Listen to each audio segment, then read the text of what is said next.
Hi there, I'm Jan Spragge, and you're listening to The Jan Spragge Show here on Northumberland 89.7, live streaming worldwide at our website, northumberland897.ca. In a few moments, we'll be joined by our guest, someone whose work has helped millions of people move from suffering to joy. Today, well-known author Byron Katie will be showing us how we can make these powerful shifts in our own lives. But first, I'd like to thank you for sharing with me your aha moments that came from our chat with Sarah Brokaw. I'm glad to hear that you've ordered Sarah's book, Fortitude, and I'm confident you'll enjoy it and find her work helpful in creating the life you desire in your 40s and beyond. You can find more information on Sarah's work at sarahbrokaw.com or on our Facebook page, facebook.com/Jan Spragge Show. Today I feel blessed to have the opportunity to share with you the work of a woman who's shown millions of people around the globe how to do one thing: stop suffering. When Byron Katie appears, lives change. The author of 6 books, including the bestselling Loving What Is, I Need Your Love, Is That True?, and 1,000 Names for Joy, Katie crisscrosses the globe, and at her many workshops, she guides people through her simple yet powerful process of inquiry that she calls the work. Attendees and readers find that their stressful beliefs about life, other people, or themselves radically shift. And through this process, Katie gives people the tools to set themselves free. Suffering drops away and innate wisdom steps forward in this transformational process. Today, Katie will share these tools with us so that we may set ourselves free. It's my pleasure to have Byron Katie join us today. Hi, Katie. Are you there? Jan? Yes, I am. Oh, great. Thanks for joining us today. Oh, it's my privilege, you know that. Thank you for the invitation. Well, it's like I say, it's a privilege and an honor to be working with you today, and I really appreciate that. Katie, when I was gathering my thoughts for this interview with you and wanting to convey the transformational process, I kept coming back to the work itself and the idea that doing the work itself with you might be, walking through that process of inquiring together might be the best way to convey the wisdom of the work. Good. Yeah, so if this works for you, I wondered if we could first talk a little bit about your journey and the work itself to sort of set the stage. And as I mentioned in your introduction, your work has been embraced by millions. But Katie, the first person that really embraced this work was you. Could you tell us a little bit about your personal journey through this? What happened was after more than a decade of very deep depression, and, just full of self-loathing, very confused. And there was no reason for it because I was healthy. My children were healthy. I had a home. It was lovely. So it was, the things on the outside, in my head, I thought, I'm supposed to be happy. There's something really wrong with me. Well, one day as I lay sleeping on the floor because my self-esteem was so low, Jen, I didn't believe I even deserved a bed to sleep in. So as I lay sleeping on the floor, I woke up, and in place of all that darkness is a joy, and it was a different world. I can't even describe it, but it was gone. The depression had lifted. And here's what happened. Here's why it lifted, Jen. I saw in that moment that when I believed my thoughts, I suffered. And when I didn't believe them, I didn't suffer. And I've come to see that this is true for every human being. So within that experience, it was just this moment when mind wasn't happening. So it's a state of non-identification, we could say. And it was just this moment. And then the mind hit. All these stories hit, and I saw in that moment how what I was believing created the world, and that created the world that I lived in, and which was a very depressed world. So that was the only thing. I just saw. I saw. It was clear to me.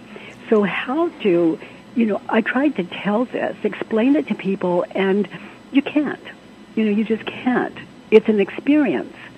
So what happened was when I asked people, like maybe they would come to me and say, he doesn't care about me, he wants to leave me, and he hates me, or whatever it was that they were suffering from.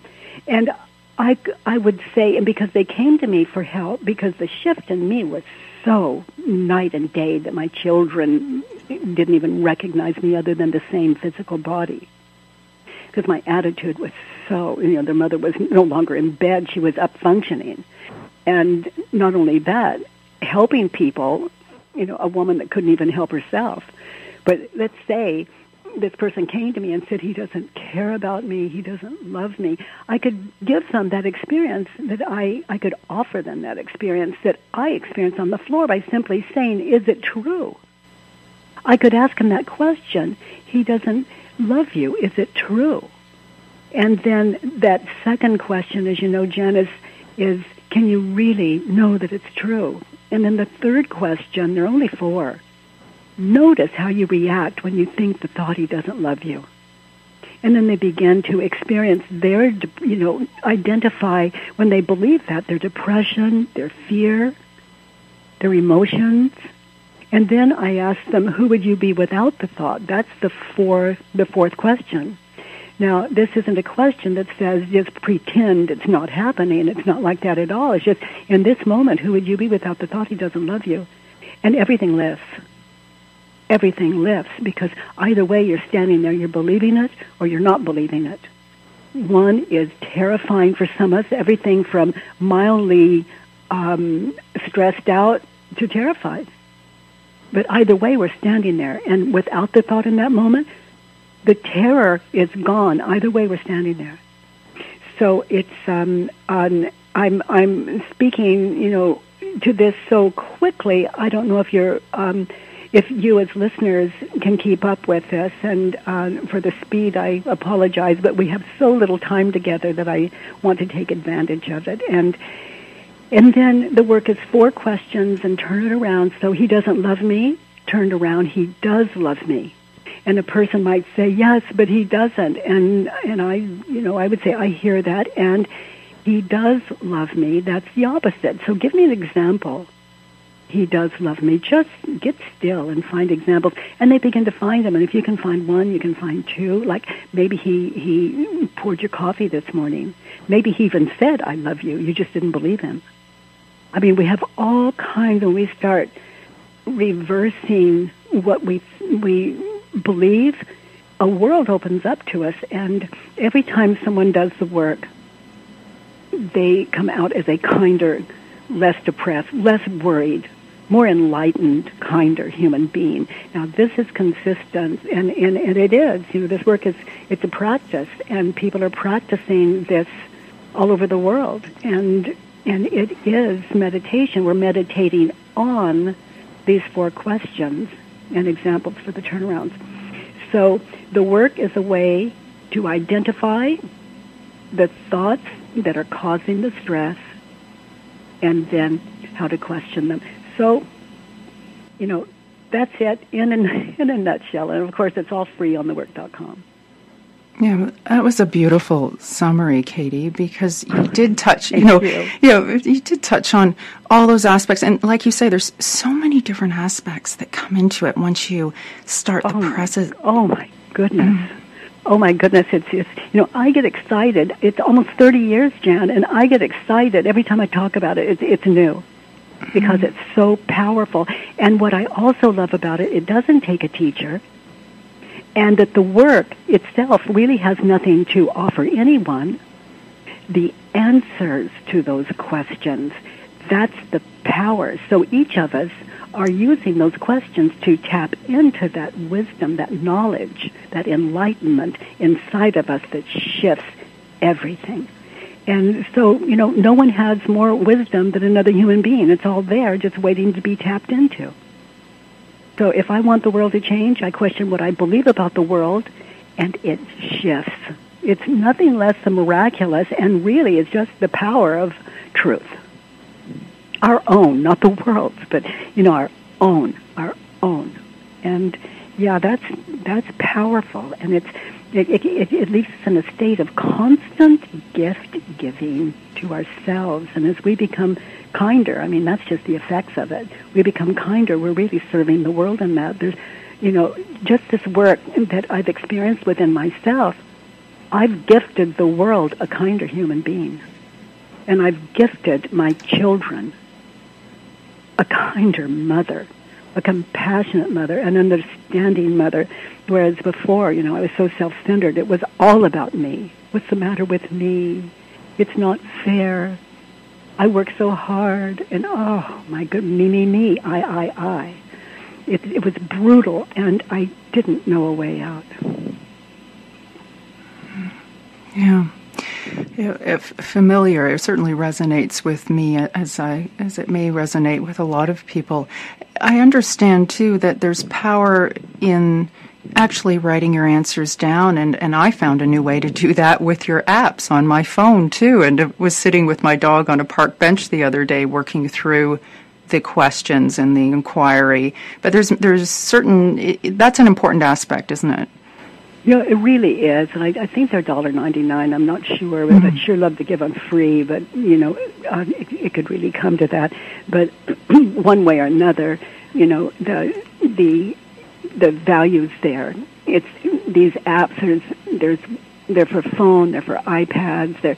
And they really do. They just walk us through this simple process. And we can do it in grocery lines when someone cuts in front of us. We can do it while we're waiting for our children at the bus stop or the school, at school. We can do it anywhere with that app. We can just grab, identify the thought that's stressing us out and work it right there.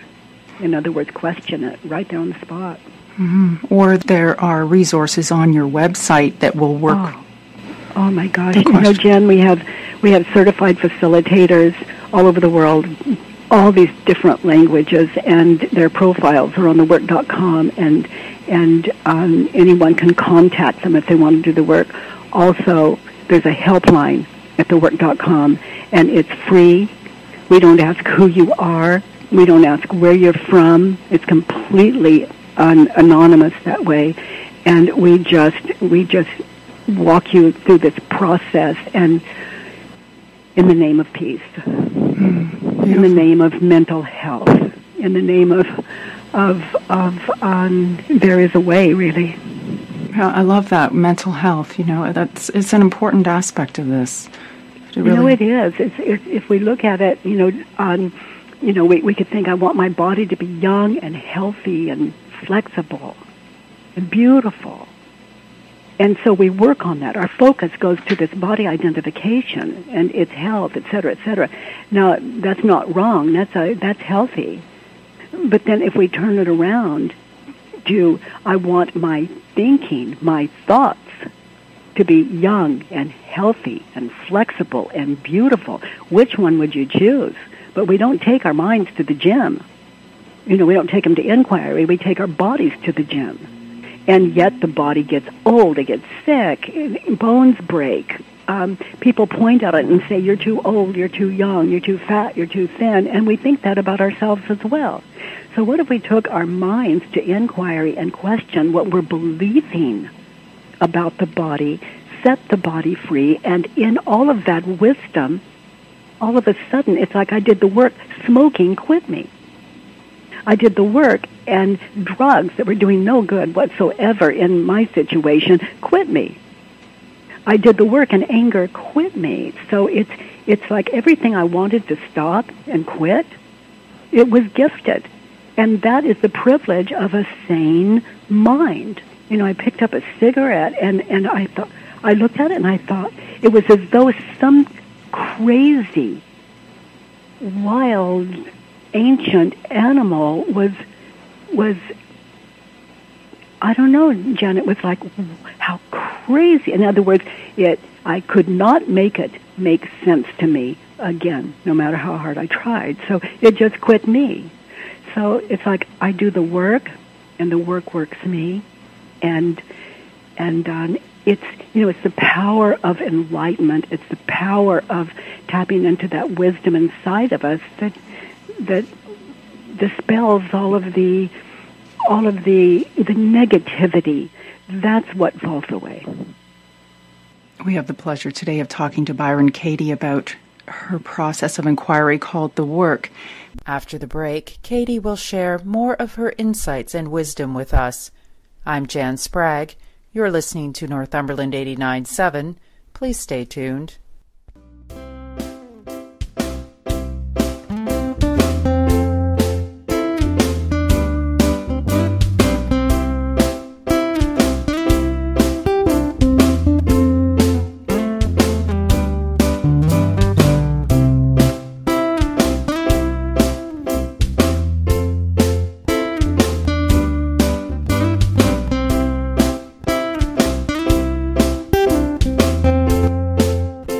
Welcome back to the Jan Spragge Show. Just before the break, we were chatting with Byron Katie about her work. Katie, I'm wondering if maybe the best way, as I said earlier, to show this is to have people maybe grab a piece of paper if they don't actually have your Judge Your Neighbor worksheet on hand and maybe follow along and go through this process. Okay, so the Judge Your Neighbor worksheet, for those of you that don't know, it's you fill in 6 statements on this sheet, and we put our judgments there, and it's free at thework.com. You just push print. You don't have to sign up for anything. No gimmicks. You can just print it out. It's yours, as many as you want. And so, Jen, identify a situation where you were upset with someone, or someone was upset with you, an argument, a moment of stress where you were with someone, maybe a disagreement.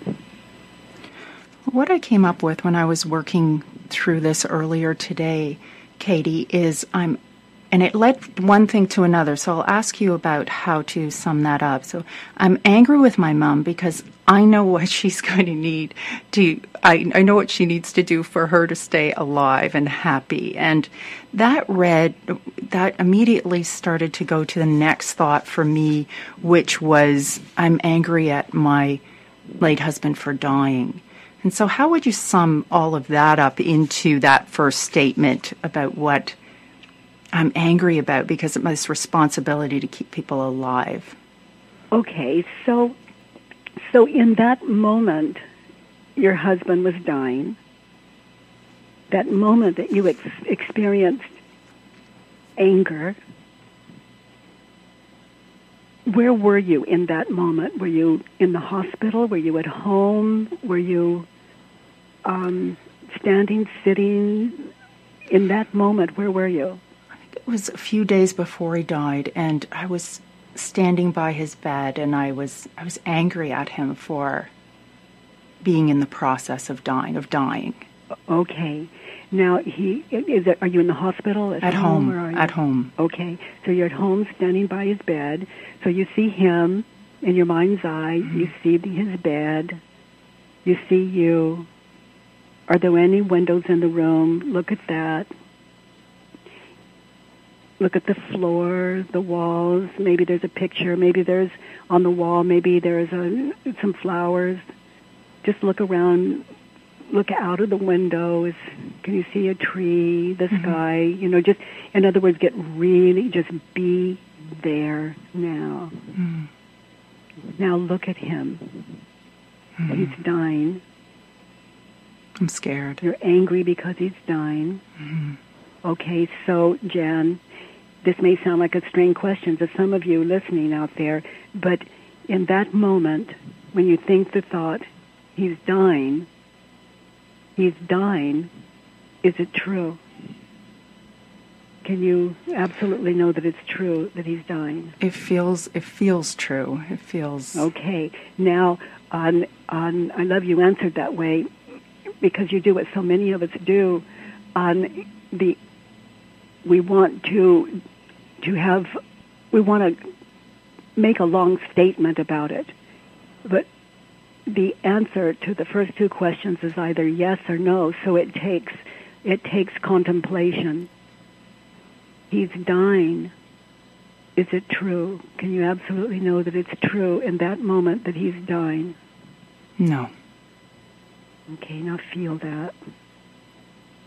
And all of you out there in this situation, or you have been, or you're afraid of being, put yourself in this situation. And Jen, notice emotionally how you react when you think the thought he's dying. Very scared. Okay, and in that moment, looking at him, looking at his face, looking at his body, who would you be in that moment without the thought he's dying? I'd be much more comfortable. I'd be a sigh of relief, to feel, I'd feel as though I was in more of a state of balance and more present. And connected. Mm-hmm, very much more connected, yes. As opposed to angry, connected. Mm-hmm. It's like all of a sudden he's it's like there's a kind of shift into a kind of, it's an odd forgiveness. It's also there's compassion there for both of you. Would I be without the thought in that moment? Yeah. I'm secure, the ground's holding me. Feels like there's a lot more space to be. Yeah. So he's dying. Turn it around. I am. I'm dying. Yeah. So give me an example. I am dying. In that moment, as you look back, I am dying. Do you have an example for that? I am dying to get out of this situation. Yeah. And I have one that comes to mind. Would you like to hear it? I would. He's dying, turned around, I'm dying. It's like I'm killing my joy, I'm killing my connection with him. I'm in the future, I'm killing my present moment with him. If he is dying, I'm costing myself the ability to be with him here now when he is alive. I'm in the future, I already have him dead, and when you're believing the thought, you saw him dead and you saw you alone. Mm-hmm. In your mind's eye. It's how we react when we think the thought, he's dying. Mm-hmm. We see him dead, we see us alone, we see no one ever loving us the way he did. We see there's no one to take out the garbage even. It's all there. Right. And the experience is anger. Or sadness, whatever emotion. Okay, so in that moment, go back and let's collect for statement number 2 on the Judge Your Neighbor worksheet. Let's collect in that moment, what did you want? What did you want from him? I wanted him to be well. I wanted him to stay alive. I wanted him to... So let's look at that. You want him to be well and to stay alive. Is it true? Look deeply at that. Sometimes we're shocked to see, we're so angry we don't. And sometimes we do. But this is such personal work. You want him to be, what was it? I want him to be alive. I want him to be alive. I want him to be well. Mm-hmm. So is that true? In that moment, no, because I don't want him to suffer. Yeah. Oh, feel that. Mm. See, that's who you are. I want him to be here for me, but if it means his suffering, I don't want it. Mm. Yeah, it's like everything just let go. Yeah. And notice how you react when you think the thought, I want him to live, I want him to be well. Mm. And there he is, dying. Yeah, there's a lot of angst, and it just adds to his angst. Yeah. Yeah, not able to be present. Yeah, so we really, in some way, contribute to, when we're stressed out, we affect others. Yeah. And we don't want to do it, and then we feel guilt, and then we feel self-loathing sometimes, whatever it is for us. Yeah, I can see where I'm doing that. Yeah, with my mom right now as as that dominoes across. Yes. Yeah. Yeah, it is. Because this is showing up with your mom right now. Mm-hmm, mm-hmm. Everything you were believing then is coming back again because it hasn't been questioned or taken care of. Mm-hmm.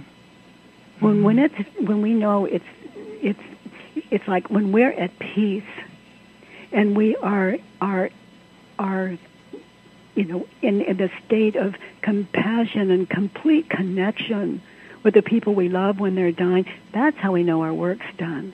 Mm-hmm. In areas around death and being alone and being left and etc. So we do the work on someone maybe that died 40 years ago, yesterday, doesn't matter. We do the work on what we were thinking, believing then, and it shifts the way we experience death for the rest of our lives. So I want him to live and be well. So be in that situation, smell it, taste it, feel it. You're there at the bed, at his bedside. Who would you be without the thought? Looking into his face. I'd have more space. Without the thought, I want him to live and be well. I'd have more space just to love him in that moment, be present with him and help him take this step of his journey. And I would feel, I would feel very peaceful. Yeah, and connected. And the state of unconditional love is really what you're describing. If he lives, I love him. If he dies, I love him. And then you love you for just naturally, it's a given. Yeah, I can feel that because there's the space to do it. You're not even doing it on purpose. Mm. Yeah. It's just a state of clarity. When the mind is not demanding, I want him to live, I want him to be well, I don't want him to be sick, and why. I mean, it's with everything we're believing there, we are a victim of this, we'll say in this case, this man lying in bed doing the best he can do. But it's like it's being done to me. So that's confusion. This is his and yours is yours. And we're killing ourselves with what we're thinking and believing, and we could stroke out before they leave. These are some heavy emotions attached to believing these thoughts in our head. So I want him to live and be well. Turn it around to yourself. I want me. I want me to live and be well. Yes. Look at your state of mind. It's like, you're killing you. Yeah, you're not well. It feels expansive to say that. Yeah. In that moment. And you're not really alive. You're not really well. Mm-mm. And you're not saving the one you can save. Mm-hmm. That's a beautiful thing about truth. That truth inside of us. It's completely healing. It feels like this big unraveling, Katie, of this story. Like it actually feels like a big ball of yarn that, where did the yarn go? It's just vanished. Yeah. All this story about all. Yeah. Yeah, so your whole world shifts. Mm. And what's happened is your mind has realized something else that set it free from that horrible experience of losing someone we love. And Jen, I like to say, after having done my work, as far as I know, and I'm always up for more, but it's as though, you're experiencing it. So that's everything. So now let's look at statement number 3 on the Judge Your Neighbor worksheet. So he is lying there in bed, so be there now, at his bedside, standing there with him. What advice would you offer him? Like, you want him to live and be well. Well, give him some advice. Understanding that's what you want. I need him to get up. I need him to try harder. So he should get up. He should try harder. Is that true, that he should get up? Look at him. No. I mean, it's not possible. No. Okay, so It's he mean. should get up. It's like, get up for me. I want you alive and well. You know, we're running this internal dictatorship, and there's no way they can live up to it. And even if they could, they believe they can't, so they can't. It's the same for us. It's the same for them. So he should get up and try harder. Is it true? No. And how do you react when you believe that thought and you're standing there next to him? I allow him to be who he is in that moment, and once again, that connection comes in, that ability to connect. Yeah, it's who you are without the thought. Mm-hmm. Now, just gently shift back to that third question. Notice your experience when you're believing the thought. He should get up and try harder. Yeah, all the fear and anger comes up. Yeah. Okay, so then let's turn it around. He should get up and try harder. Turn it around. I should be trying harder. Get up and try harder. Yeah, to be kinder, more connected, less angry, less fearful, less resentful. Get up and try harder. In your case, it's like sit down, try harder. It's true. It's very true. Yeah. And we come to see when that advice is turned around to us, the advice we have for them, and it's turned around to us, to ourselves, we come to see, oh my gosh, what a tall order. Mm-hmm. He was the one dying, and I was expecting him to do it. I'm alive and well, and I couldn't possibly have done it in that situation, considering what I was thinking and believing. No. But there's a beautiful thing that happens. Being aware of that now, of what you were not aware of then. When you look at this advice and you're with your mother, because you understand your mind, you might think a thought, she should get up and try harder, or she should take this or that medicine, etc., and she doesn't want to, whatever it is, but she should get up and try harder. You just naturally, it falls away on them, and it comes back to you, and all of a sudden, you try harder to be understanding. You get up and do what you expect them to do. It's like, let's say it's a case of you want to take medication, she doesn't want to. It could be, are you taking your medication, the one that doctor has prescribed? Are you, where is it that you're not giving you to be well? Mm. And then the focus comes back, and in that, we're kinder because we are doing what we can. We're making a huge change, and we're leaving them alone. And we can do things like put the medicine there and say, Mom, whatever's honest for you to say.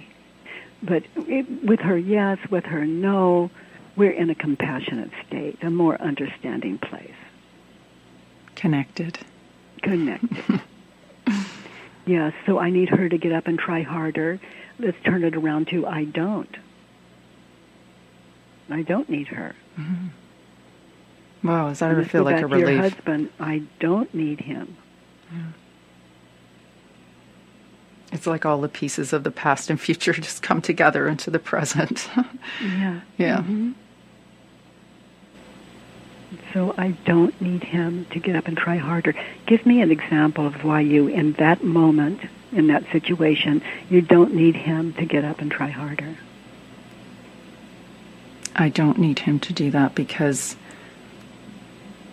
he's in the perfect place, and we're in the perfect place of where this moment. Yeah. And I don't need him to get up for me. Mm-hmm. It's all about me. I don't need him to get up because he can't. He's dying. Yeah. I don't need him to try harder. He's on his deathbed, for heaven's sake. Mm-hmm. And when we look at it, wasn't it all about you anyway? I need him to get up and try harder to my benefit. When we look at it, that's all it's about. It's pure ego. And we're lost in it. We're so fearful in it. I need him to get up and try harder because my life, it would be better if he did. Mm-hmm. I would be safer if he did. I'd be more comfortable if he did. But then when we start to think about it, is that true? Okay, so now we go to feel what it feels like when you're believing this thought. I want him to live and be well. Okay, and notice the emotions that come with that you were experiencing. Yeah, very angst-ridden. And you named it anger. Yeah. So now what would it take for you to go from that emotion to happy? What do you need from him that would take you from that emotion to happy? I need my husband to. What do you need him to say, feel, think, do? Well, so those of you listening, this is such an opportunity to just dump all of this on paper. It's very cathartic, even if you didn't question it. Even if you didn't work it later, do inquiry with it. It's amazing just to write it down. So, what do you need him to go from angry to happy? What do you need him to say or do or be? I need him to get up. I need him to be well. I need him to, it just sounds so ridiculous saying it, doesn't it, Katie? Yeah, it does. It does in hindsight because in hindsight, you're so aware now of what you weren't aware of then. Yeah. And when you look at the Judge and Neighbor worksheet, it's like, who wrote that? Like when I look at it after working, when I think, who wrote that? Like a crazy person.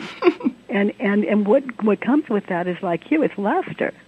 Right. It's, that innocent wrote the worksheet. And now it's like we laugh like a child, a toddler. They fall down and we laugh and think they're so darling and that's us on the other side of one of these worksheets. We're just, this immature ego mind that's lost. And so we're giving it a way out. So again, you need him to get up. Look at him. Is that true? No. And how do you react? What happens emotionally when you think the thought, I need him to get up, and he doesn't? Can't. Well, it's scary. Or he doesn't. It's scary, and my body's very tense, and I'm very disconnected from self and him. Yeah, and resentful and angry. And those of you out there, this sounds like, in so many ways blasphemous. We're such traitors to the ego. When we begin to question it, it begins to fall apart. But it's okay because it finds a better way. It finds a home in itself. And that's where the mind can rest, when it finds a home in itself. So in that moment, who would you be looking at your husband in that situation without the thought, I need him to get up? Free. Yeah. When we look at it, if he did get up, would that make you happy? No, if he tried to get up and he wasn't able. No. It's what I'm seeing visually is another path that I can go down all of a sudden is opened up. Yeah, completely. And it's all there.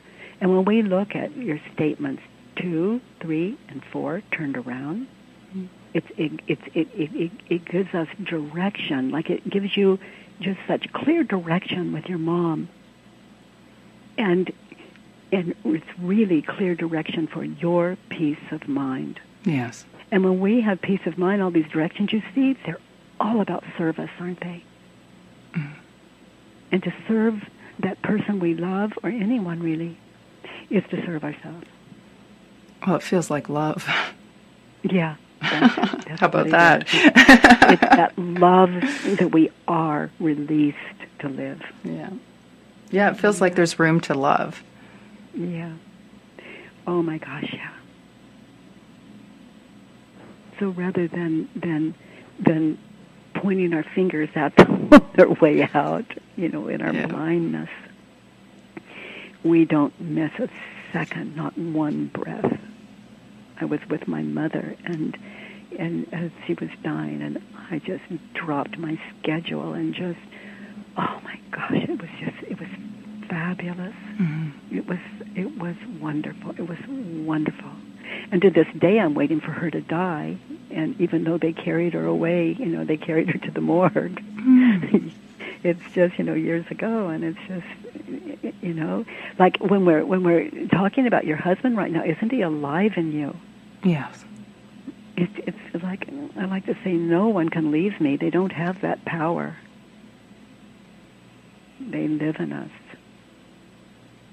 And if any image of my mother comes to mind that I'm not completely connected to her in, emotionally, then I have another worksheet to do.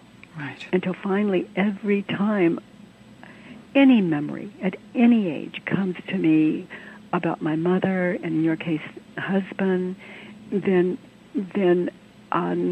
if it doesn't bring us joy, then, I work my thoughts about that situation until it's completely done. Mm-hmm.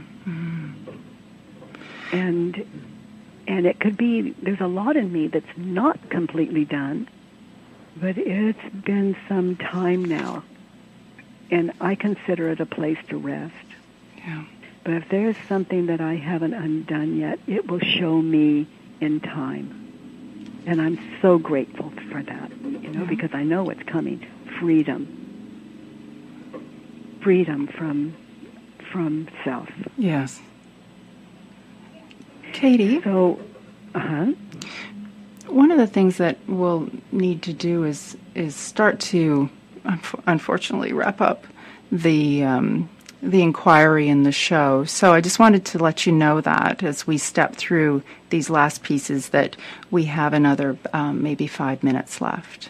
Okay. So, Jen, what is it about that situation you never want to experience again? I never want someone I love to die. Okay. I am willing. I'm willing to... I'm willing for someone I love to die. Yeah, I'm willing to have someone I love die, and I'm willing to be connected to that. Yeah, I look forward to the experience of being connected and walking that path with someone I love as they walk towards their death. Yes, and for me, it's like, why am I willing to? It could happen. Mm. Why do I look forward to it? Because in this world, it shows me what I am not at peace with. It shows me what I am still at war with. And that is the war with reality. And when I'm at war with reality, I lose, but only 100% of the time. Mm-hmm. So this is about peace on its own terms. Life on its own terms. It's like, thy will, not mine, be done. And as long as I'm at war with that, I'm costing me my life. And I'm affecting the people around me, the life around me. So, peace depends on one person, and that's you. Yeah. That's how it is. And that's the thing that's really coming up for me is that, before I was missing out on that connection, and I was missing out on allowing them to live fully and allowing myself to live fully. Yeah. Yeah. And to allow them to live is to allow them to die. Mm-hmm. Mm-hmm. Yeah. Yeah. And in the meantime, out of a state of love, we're so better able to serve their health because we're healthy enough to do it. Mm-hmm. Emotionally healthy enough to do it. So once someone's done the work, and like you say, if there's something that feels left undone, go out and print another, or get the app, or keep moving through these pieces, right? Mm-hmm. Yes. Okay. And go to the library and read Loving What Is, or, any of the books. My books are all about inquiry, with the exception of 1,000 Names for Joy, and you'll still find inquiry in there. And thework.com, it is just how to do the work. It's free. It's YouTube, if you go to Byron Katie, then there are marvelous examples of what you and I had the privilege of walking through today, Jan, with your listeners. You're so brave. Wow. Not everyone can sit in their own audience and be so transparent. But, if you can do it, it just shows us all that we can do it too. Well, thank you. I think it's, like I say, it's a privilege to do the work with you, and I think that an honest and pure example is the best way to be a conduit for your work. So, oh my goodness! Well, thank you for that. And good, beautiful work. I never sit in the work with someone that it doesn't grow me. Yeah, I know what you mean from my coaching business. So, thank you. Thank you for that gift, and thank you for your presence today, Katie. You're so welcome. Thank you for the opportunity. Yeah, it was wonderful to float with you and just experience this journey. And we'd love to have you come back another time, perhaps, if you would, and share more of your work. Because it would be a privilege. Yeah, but there's so many aspects that I really want to be able to share with my listeners. So, this feels so intimate to me. It's like we all got to be at your husband's deathbed so clearly, or I can say I certainly had the privilege. Yeah. Well, that's nice. That's nice. It's the big stuff of life, isn't it, Katie? Yes, it is. Yeah. Well, thank you very much for joining us, and I will, on my Facebook page and different places, there's lots of ways to connect with Katie, and do go to byronkatie.com to find out more. So thank you, Katie. I'll look forward to following your journey and perhaps having you on the show another time, if you would. Thank you, Jan. Thank you for your service to all of us. Thank you. You're welcome. Bye-bye. Bye-bye. Joining us today was Byron Katie. You can find out more about Katie's work at her website, byronkatie.com. It was really an honor and a privilege to walk this journey, this very personal journey, with you here today. Thanks for that. I'd enjoy knowing about your thoughts, about the process itself, Katie's process called The Work, as well as what you thought of the show. You can connect with me through our Facebook page, facebook.com/Jan Spragge Show, or by contacting Northumberland 89.7 directly. Until next time, I'm Jan Spragge. Thank you for joining me here at Northumberland 89.7. Be well.